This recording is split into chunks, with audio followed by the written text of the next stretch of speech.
Don't, Cersei Lannister whispered, the word a sliver of ice in the cold northern air. Her brother's golden head was turned away from her, his attention fixed on the boy clinging to the ledge of the broken tower. The child's eyes were wide, blue, and had seen everything. Jaime's gloved hand was already outstretched, his body tensed to deliver the push that would silence the witness and protect their secret. It was the only way, the logical, clean, necessary act. But the boy wasn't a man. He wasn't a soldier on a battlefield or a spy in a dark alley. He was just a child, no older than Tommen, with a shock of auburn hair and the sigil of a direwolf stitched onto his worn leather tunic. He stared at Jaime, not with accusation, but with a paralyzing, innocent terror. In that frozen moment, something inside Jaime Lannister, some long, dormant instinct buried under years of cynicism and duty to his sister, refused the command. His hand, instead of pushing, clenched into a fist. He pulled it back. "Jaime!" Cersei hissed, her voice a furious whip crack. "Do it! Now!" He turned to her, his green eyes so like her own, holding a flicker of something she hadn't seen in years. Defiance. No. What? The word was incredulous, laced with rising panic. "He saw us. He will tell them. He will tell everyone." "Then we will deal with it," Jaime said, his voice low and firm. He reached out again, but this time his hand was open. He grabbed the front of Brandon Stark's tunic and hauled him, sputtering and scrambling over the ledge and onto the dusty floor of the tower room. The boy landed in a heap, gasping for breath, his heart hammering against his ribs like a trapped bird. "Get up," Jaime commanded, his tone leaving no room for argument. Bran scrambled to his feet, trembling, his eyes darting from the Golden Knight to the Golden Queen. He had never known fear like this. It was a physical thing, a cold weight in his stomach. Cersei advanced on him, her silk dress whispering over the stone. She was beautiful, exactly as the song said, but her beauty was a mask for something terrifying. "You saw nothing, little wolf," she said, her voice dropping to a venomous purr. "You slipped. You were climbing where you shouldn't have been. You hit your head. You remember nothing. Do you understand me?" Bran swallowed hard, his throat dry. He looked at Jaime, who stood impassive, a statue of gilded steel. He was the Kingslayer, a man without honor, but he hadn't pushed him. He had pulled him back. The boy's gaze shifted back to the Queen. He was a Stark, his father's son. He lifted his chin, a minuscule, trembling gesture of defiance. "I saw you," he whispered. The Queen's face contorted into a mask of pure fury. She lunged, her fingers curled like claws, but Jaime caught her arm. His grip was iron. "Cersei, stop! This is not the way." "Then what is the way, brother?" she spat, trying to wrench her arm free. "Do we let him run to his honorable father and tell him the Queen is a whore who beds her own twin? Do you want to see our heads on spikes before the week is out?" "No," Jaime said calmly, his eyes still on the terrified boy. "We take him to his father ourselves." The silence that followed was more profound than any scream. Cersei stared at him as if he'd lost his mind. Even Bran looked stunned. "You can't be serious," the Queen finally managed. "He is a child of the North," Jaime explained, his voice patient, as if explaining a complex sword-fighting maneuver. "Threaten him, and he will only be more determined to speak. Bribe him, and his father will see the truth in his eyes. But if we go to Lord Stark, if we control the telling of the story—" He trailed off, letting her mind fill the gap. "What story?" she demanded. "The truth?" "A version of it," Jaime conceded. We admit the boy found us. We express our regret. We frame it as a moment of weakness, a private indiscretion. We put the choice in Eddard Stark's hands. He is Robert's friend. Do you think he wants to be the man who tears the Seven Kingdoms apart over a rumor from a 7-year-old boy? He finally released her arm. Stark's honor is a shield. Let's use it against him. Cersei's mind raced. It was insane. It was suicide. But pushing the boy was no longer an option. Killing him here, with their own hands, was messy and uncertain. Jaime was right. The moment for a clean solution had passed. His hesitation had doomed them to a much more dangerous game. She looked at Bran, her eyes cold with calculation.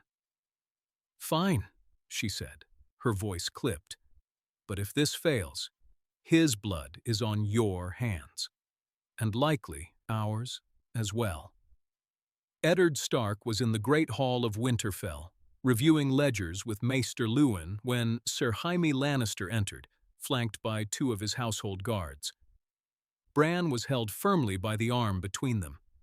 Ned's head snapped up, his gray eyes instantly hardening. He saw the fear on his son's face and was on his feet in a second, his hand instinctively going to the hilt of ice, which leaned against his chair. "Ser Jaime," Ned said, his voice a low growl. "What is the meaning of this? Release my son." "Lord Stark," Jaime said, his tone unnervingly calm. He gestured for his men to release Bran, who immediately ran to his father's side, burying his face in his tunic. Ned wrapped a protective arm around him, his gaze never leaving the Lannister knight. "The Queen and I require a private word. It concerns your son." The request was so audacious, so contrary to every protocol of courtly behavior, that Ned was momentarily taken aback. Maester Luwin looked on, his face a mask of worried curiosity. Ned nodded to him. "Luwin, leave us." The Maester bowed and shuffled out, casting one last concerned glance at the small boy hiding behind his lord. When the heavy oak doors boomed shut, Ned looked at Jaime. "Speak!" Behind Jaime, the Queen herself stepped out from the shadows of the entryway. She had been waiting. Her face was a perfect, regal mask, but Ned could see the tension in the set of her jaw. "Lord Stark," Cersei began, her voice smooth as polished glass. "Your son is an adventurous boy. He climbs where he should not. Today he climbed the broken tower. He intruded upon a private moment between my brother and myself." Ned felt Bran tremble against him. He stroked his son's hair, his eyes narrowing. "A private moment?"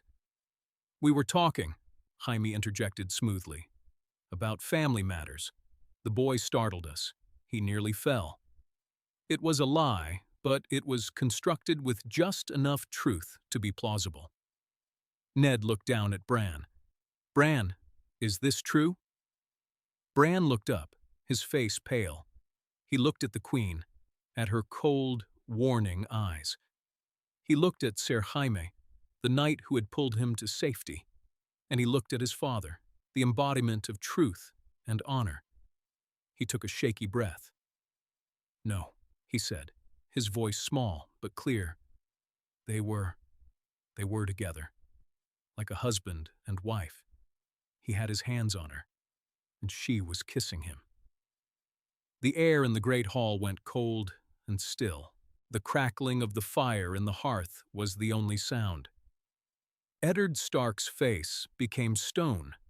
He had heard whispers, ugly rumors from the south that he had always dismissed as the bitter jealousy of Robert's enemies. To hear it now, from his own son, in his own hall, it was like a physical blow. Cersei's mask of composure finally cracked. A faint, high-pitched flush rose on her cheeks. "The boy is lying. He's confused. He fell and hit his head."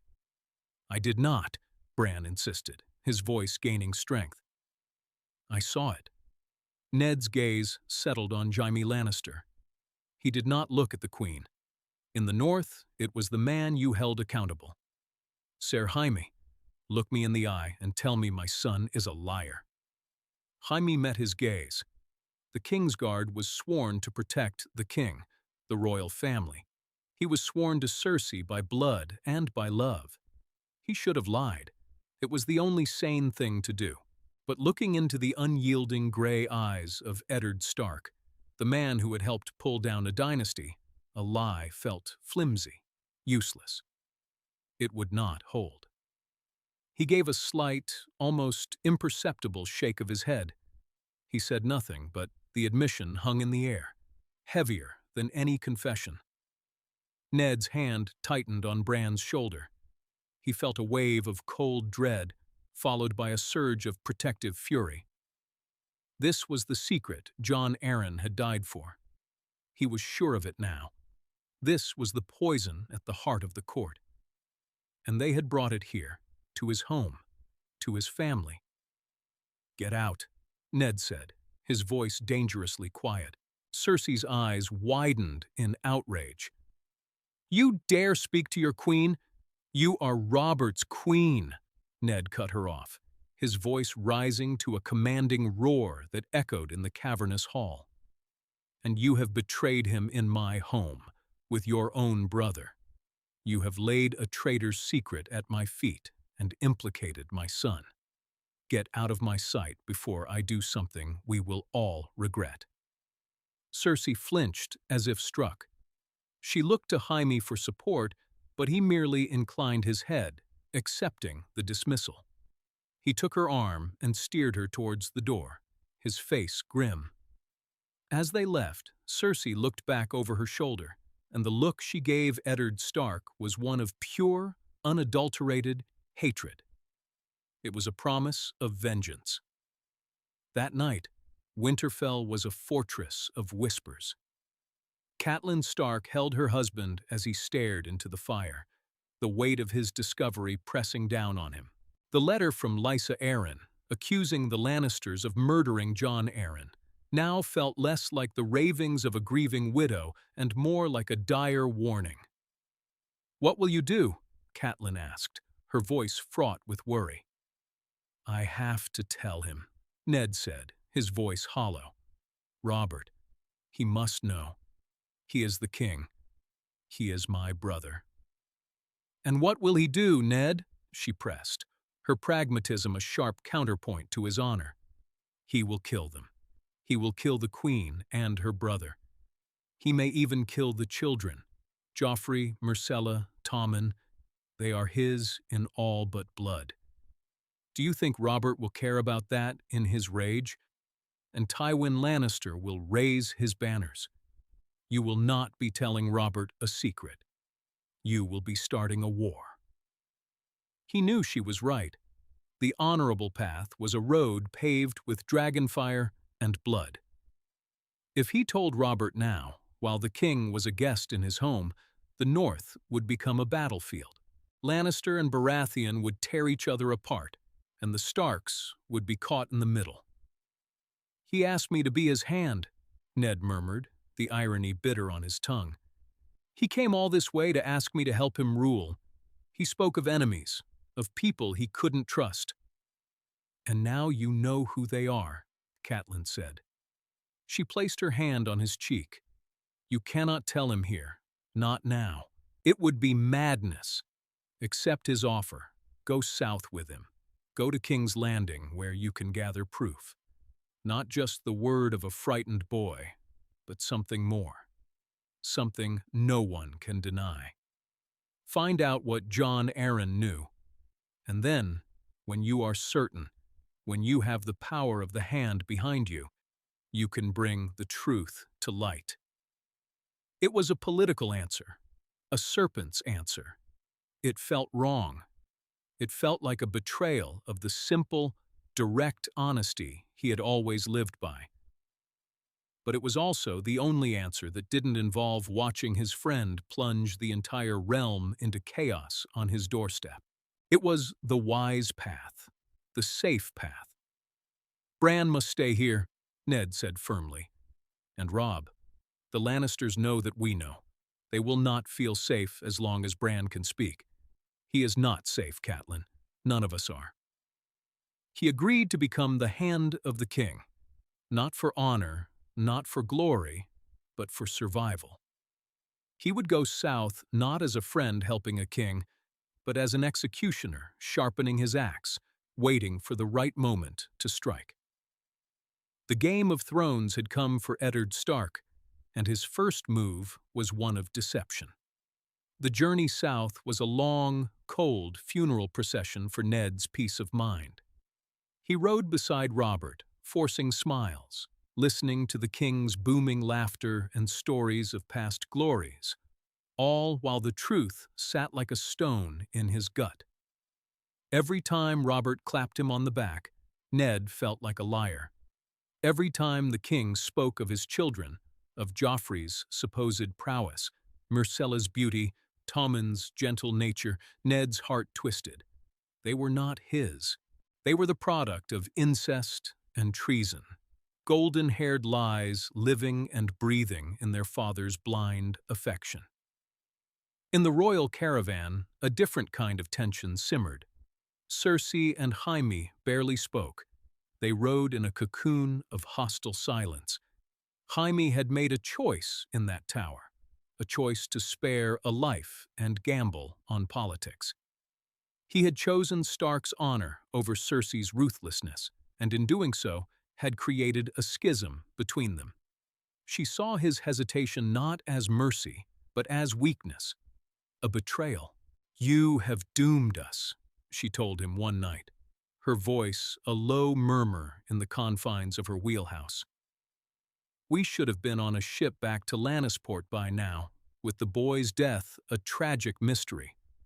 Instead, we are marching into the Viper's Nest with the one man who can destroy us, and he knows everything." "He knows nothing for certain," Jaime countered, his voice weary. "He has the word of a child. It is our word against his. Stark will not act on that alone. It is not his way." "And when he finds proof," Cersei shot back, "when he starts asking the same questions Jon Arryn did, what then, brother? Will you hesitate again?" Jaime had no answer. He had averted one disaster only to walk willingly into a slower, more insidious one. He was the Kingslayer, the Oathbreaker. He had never cared for honor. But the straightforward, unyielding honor of Eddard Stark was a force of nature he had not properly accounted for. It was a wall of granite, and he had thrown himself and his sister against it. Upon arriving in King's Landing, Ned Stark began his work with a quiet, grim determination. He found the city to be a suffocating pit of spies and schemers. He trusted no one. He confided only in his own household guard. His investigation was methodical. He sought out the book of lineages Maester Mallion had compiled, the same one Jon Arryn had been studying. He spoke with the armorer who had apprenticed one of Robert's bastards, a strong boy with black hair and blue eyes. The pattern was undeniable. Every Baratheon for centuries had been black of hair. Robert's bastards, scattered across the city, were all black of hair. Yet the king's 3 true-born children were all golden-haired Lannisters. The seed is strong. The words echoed in his mind, a final confirmation of what Bran had seen. He did not go to Peter Baelish. He did not trust the man's sly smiles or easy promises of help. He did not go to Varys, the master of whisperers. He knew they were pieces in a game he did not understand, and he would not make himself their pawn. He worked alone, gathering his facts, building his case like a stonemason builds a wall, one solid, undeniable piece at a time. Cersei watched him. From the windows of the Red Keep, she saw him moving through the city. She heard the whispers of his inquiries. She knew he was building her coffin, nail by nail. Her paranoia grew into a fever. She saw assassins in every shadow, accusers in every courtier's eyes. She urged Jaime to act. "Kill him," she pleaded. "A hunting accident, a mugging in a dark alley. It must be done, before he goes to Robert." "And who becomes Hand, then?" Jaime asked, his patience wearing thin. "Stannis? He hates us more than Stark does, and he is twice as cunning. Killing Stark only accelerates our doom. He has likely left letters, sent ravens to his wife. His death would not silence the truth. It would scream it from the rooftops of Winterfell." Jaime found himself in an impossible position. He was caught between his sister's panicked aggression and his own tactical caution. He began to see the trap they were in, not as a result of Bran Stark's climbing, but as a consequence of a decade of lies.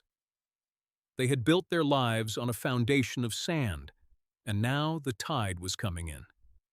The confrontation, when it came, was not in the throne room. It was in the quiet solitude of the Hand's study. Ned had summoned the Queen, an act of sheer audacity that left the small council speechless. Cersei arrived, flanked by Jaime and 2 Kingsguard knights, her face a mask of cold fury. She expected a formal accusation, a prelude to her arrest. Ned stood by the window, looking out over the city. He dismissed his own guards. "Just family," he said, his gaze falling on Jaime. "That seems to be the heart of the matter, doesn't it?" He turned to face them. He looked tired, older than he had in Winterfell. The weight of his office and his secret had taken their toll. "You have been busy, Lord Stark," Cersei said, her voice dripping with sarcasm. "Turning over stones in the gutters of King's Landing. What filth have you found?" "The truth," Ned said simply. He held up a large, leather-bound book. "The lineages and histories of the great houses of the 7 kingdoms. It states, quite clearly, that whenever a Baratheon has wed, the children have been black of hair. Every single time." He set the book down on his desk. "Robert has 16 bastards that I know of. All have black hair, and yet your children, his supposed true-born heirs, are all golden as the sun." He let the silence stretch. Jaime felt a cold knot tighten in his stomach. It was over. The patient, honorable wolf had cornered them. "Your son saw a moment of affection between a brother and sister," Cersei said, her voice dangerously low. "You have twisted that into treason based on the color of a child's hair. Robert will laugh you out of the city." "Will he?" Ned asked. "He knows his own seed. He knows the strength of it. When I present this to him, when I tell him what my son saw, he will not laugh. He will kill you. He will kill your brother. And he will hunt down and kill every child you have borne him, because he will see your face, and Jaime's, in theirs." Cersei paled. The threat to her children was the one thing that could pierce her armor of pride. "I do not want that to happen," Ned continued, and the sincerity in his voice surprised them both. "They are children. They are innocent in this. Robert is my friend, but his rage is a storm without an eye. It will destroy everything in its path. So I am offering you a choice." "A choice?" Cersei sneered, though the fear in her eyes was real. "Take your children and go," Ned said. "Go now, today. Take a ship to Casterly Rock. Tell Robert you're taking them to see their grandfather. Disappear from this court. Once you're gone, I will tell Robert the truth. His rage will be terrible, but you will be gone. The children will be safe. He will not hunt them down in the halls of your father. He will disown them, declare them bastards, but will let them live. It is the only mercy I can offer you." It was the same offer he would have made in another life, but the circumstances were profoundly different. Robert was not dying on a hunting trip. He was alive, strong, and in the next room, likely drinking his way through a cask of Dornish red. The threat was immediate. Jaime looked at Cersei. He saw the flicker of calculation in her eyes. She was weighing the options: fight and die, or flee and live. Tywin Lannister would be furious. He would see it as a surrender. But Tywin Lannister was not in King's Landing.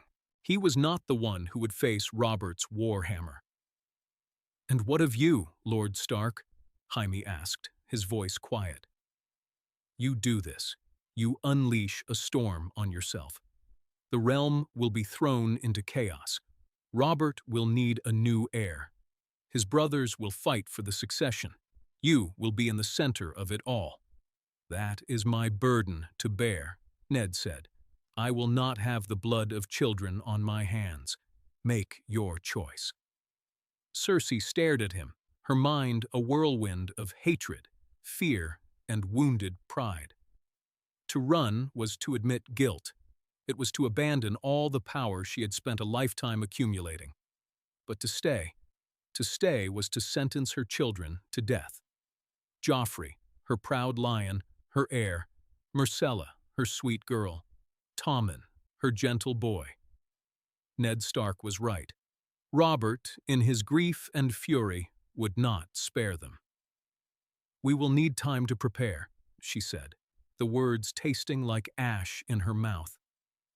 "You have until sunset," Ned replied. "Then I go to the king."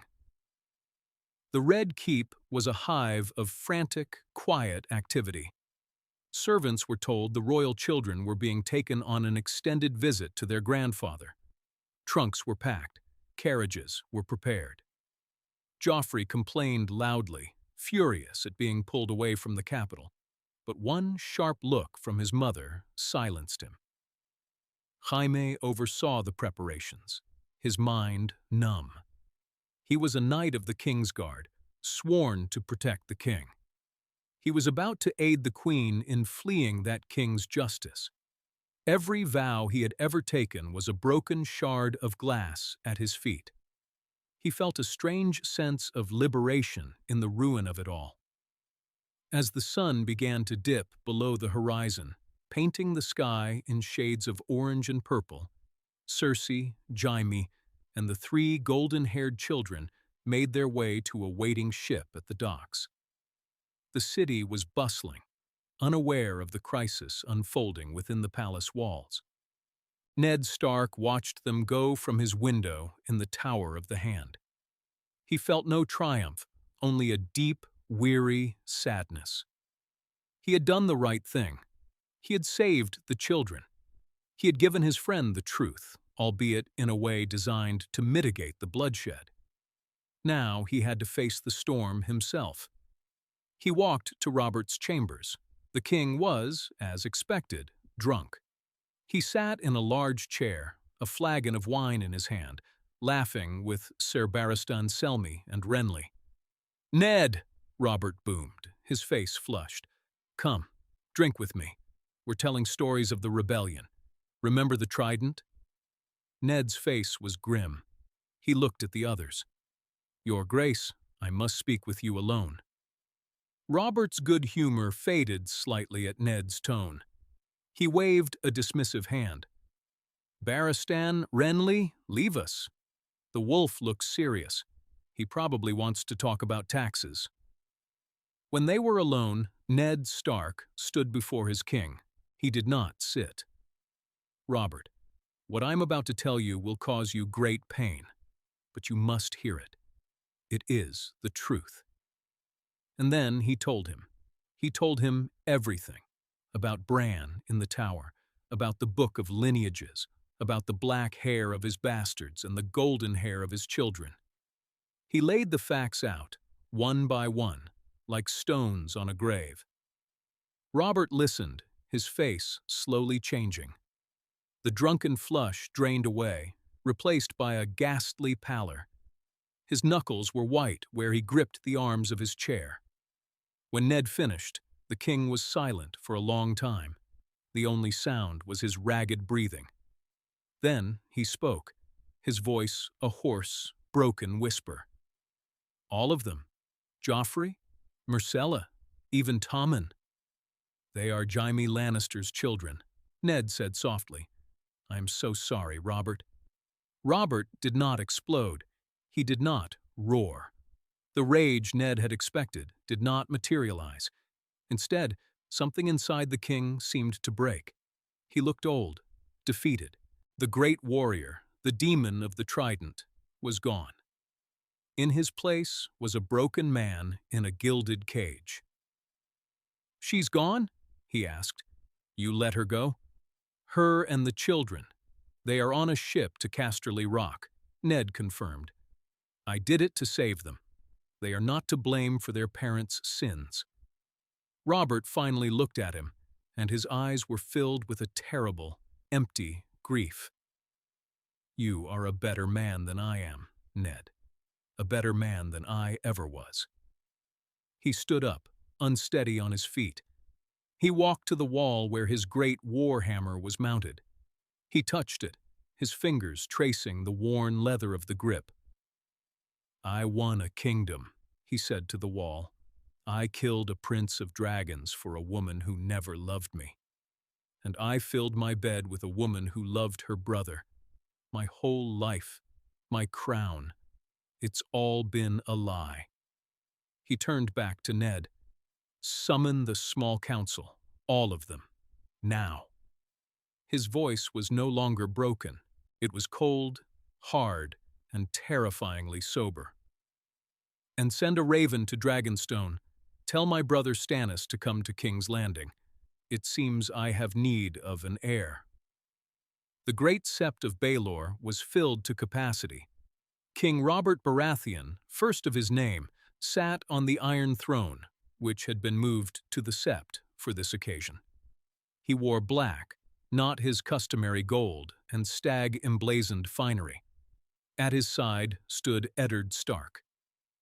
Before the throne, a high septon read from a royal decree.